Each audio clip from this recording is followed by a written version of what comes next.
టాలీవుడ్ ను కుదిపేస్తున్న డ్రగ్స్ లో ఎక్కువగా పూరి జగన్నాథ్ కు సన్నిహితంగా ఉండేవాళ్లే ఉన్నారనే విషయం వేరే చెప్పనవసరం లేదు.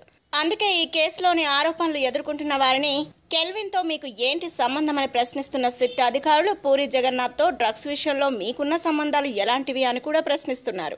దీంతో కెల్విన్ తర్వాత ఈ విషయంలో పూరి జగన్నాథ్ టార్గెట్ గా సిట్ విచారణ సాగుతోందనే విషయం అర్థమవుతోంది. ఇదిలా ఉంటే ఈ కేసులో పూరి జగన్నాథ్ కు ఉన్న మరిన్ని లింకులను బయటపెట్టింది నటుడు సుబ్బరాజు అని తెలుస్తోంది. అధికారులు తమదైన స్టైల్లో విషయాలను రాబట్టడంతో పూరి పూర్తిగా ఇరుక్కుపోయే సాక్ష్యాలను సుబ్బరాజు లీక్ చేశాడట. అర్ధరాత్రి సమయంలో సుబ్బరాజు ఈ వివరాలు చెప్పినట్టు మీడియాకు కొందరు వెల్లడించారు. ఇదిలా ఉంటే పూరి జగన్నాథ్ కు సంబంధించిన విషయాలను లీక్ చేయడం వల్ల తాను ఆయనకు ద్రోహం చేశారని సుబ్బరాజు కుమిలిపోతున్నాడట.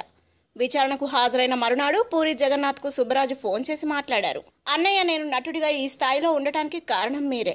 ఇందులో ఎలాంటి సందేహం లేదు. చిన్న చిన్న పాత్రలు మొదలుకొని మెయిన్ విలన్ గా, క్యారెక్టర్ ఆర్టిస్ట్ గా టాలీవుడ్ లో నా స్థాయిని పెంచారు. అలాంటి మీ గురించి సిట్ అధికారులకు కొన్ని వివరాలు చెప్పాల్సి వచ్చింది. నేను కావాలని చెప్పలేదు, పరిస్థితులు నాతో అలా చేయించాయి. వారికి నేను ఏ విషయాలను చెప్పాననే విషయాన్ని నేను మీకు చెప్పలేను. నా కారణంగా మీకు ఈ కేసులో మరిన్ని ఇబ్బందులు ఎదురు కావచ్చేమో, నన్ను క్షమించండి. అందుకే ఇకపై నా ముఖం కూడా మీకు చూపించకూడదని నిర్ణయించుకున్నాను అంటూ ఏడ్చినంత పనిచేశాడట సుబ్బరాజు. అయితే సుబ్బరాజును పూరి ఏమీ అనలేదని అతడి సన్నిహితులు వెల్లడించారు.